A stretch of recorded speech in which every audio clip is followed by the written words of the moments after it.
Frankly, Don Mafia, I'm just not in the mood to start this video off with yo ho ho. And so in all seriousness, while I am upset, I am slowly starting to get over the pitiful performance that was demonstrated last night on Monday at 5 p.m. Eastern Standard Time. I really had to swallow my pride, and I had to get this video out of my overall report card of the Buffalo Bills. And I mean, frankly, guys, so much went wrong that this video is probably going to be relatively easy. And it's just going to be me going on some giant rant of what I didn't like about the specific game. Spoiler alert, there's not really going to be many good grades that occur right now. In fact, if I had to sum it up, it would probably be something like this. Trash. And so it even pisses me off more because this was the only trash can that I could find in my house that was suitable and could fit in frame. To be honest with you, I would probably compare last night's performance to the dumpster that is behind your town's shittiest strip club. That's exactly how I would make the comparison of what went on, but I digress. The entire performance right off the board was a big fat F. Might as well just go on ahead and start off with our defense, guys. Obviously, this is going to be getting a giant fat old F. Now, this is something that Sean McDermott said in post-game interviews, saying that they legitimately had to pick their poison. But at the end of the day, it really doesn't give a lot of excuses to how we are legitimately allowing so many yards from running backs. I'm pretty sure Clyde Edwards-Helaire eclipsed 200. And while I understood that the Buffalo Bills were trying to prevent that big play, and we didn't want Patrick Mahomes to beat us with those ridiculous 50, 60-yard bombs, the Kansas City Chiefs ended up taking full advantage of that scenario because they absolutely ran the ball down our throat, and a lot of that has to do with our defensive line and just the front seven, frankly.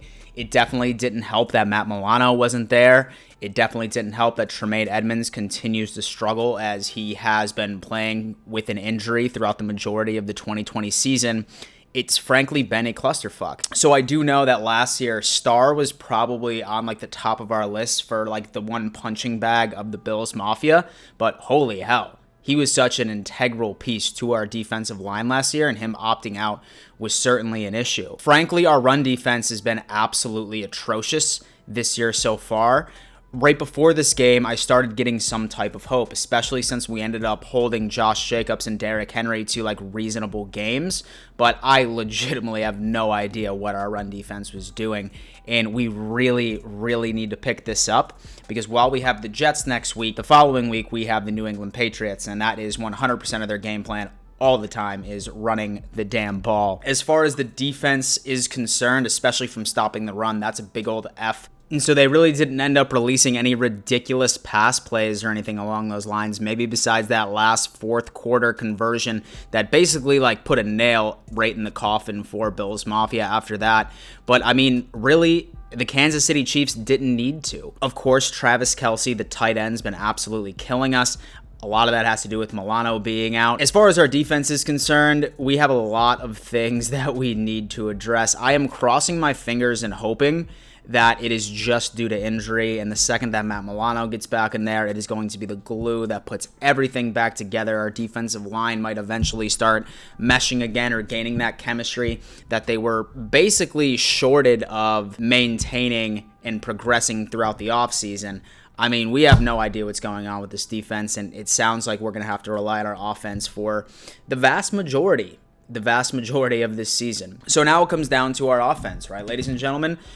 This was not Josh Allen's best game. I'll go on ahead and I'll say that right now.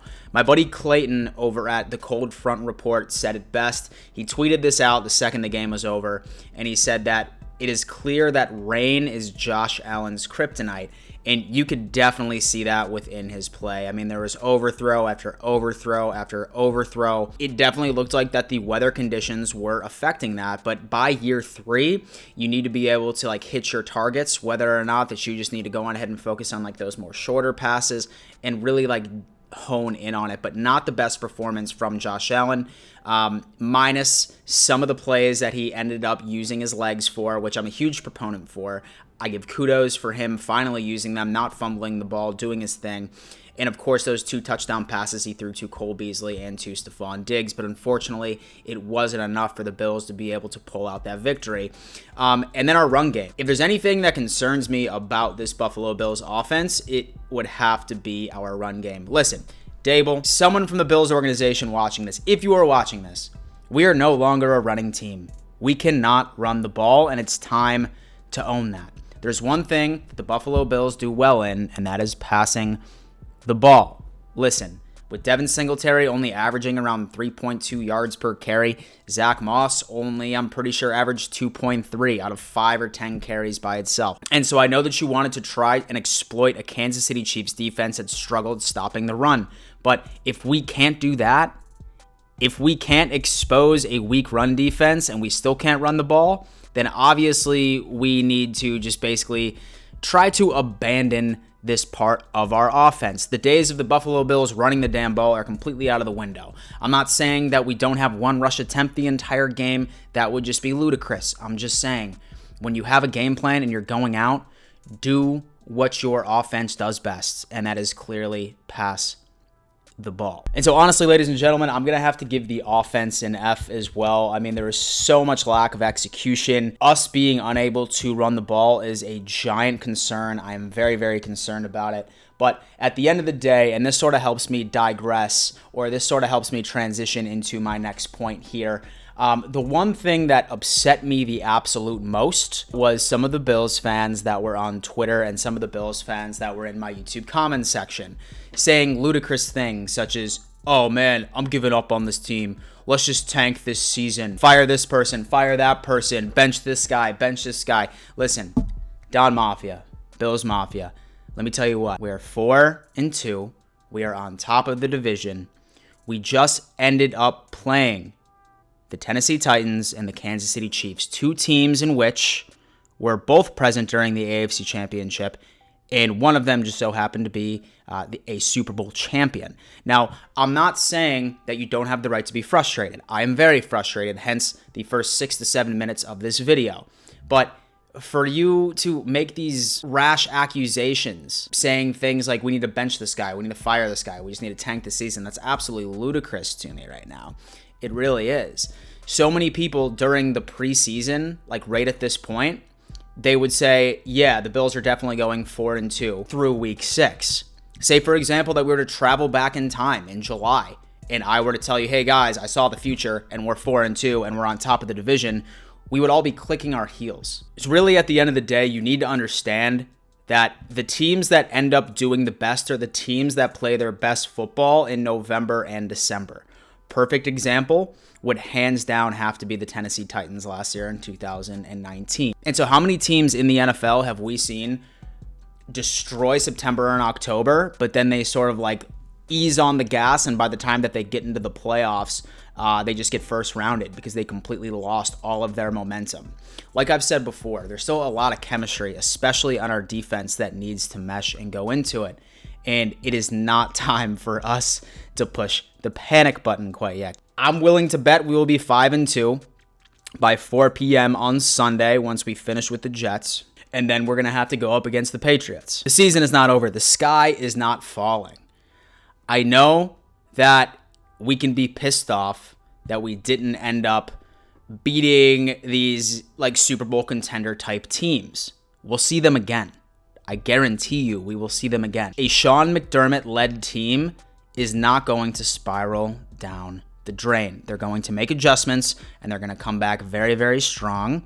And we're going to be cocky Bills fans again in the next 2 to 3 weeks. I can guarantee you. So yeah, Dom Mafia, thank you so much for tuning in to yet another edition of the Dom Mafia Report. Yeah, like I said, that was the report card. F's all across the board, but it doesn't matter. We have a game next week against the New Jersey Jets, which should be a get-right game. Really get our guys ready to go, have them refocus, and then once we end up playing the Patriots the following week, we'll have a better head on our shoulders, and we'll be able to hopefully go in there and win our next couple of games before the true test, in my opinion, which will be the Seattle Seahawks following that. So last reminder, calm down, take a deep breath, No one expected us to go 16-0. You shouldn't have expected us to go 16-0. Every single football team has a terrible game. It happens. We just so happen to have 2 in a row. Let's hope that we don't see those again and we rise from the ashes and we make this playoff push like I know that we do. Dom Mafia, thank you again for tuning in. And before I let you go, always remember, let's go Buffalo.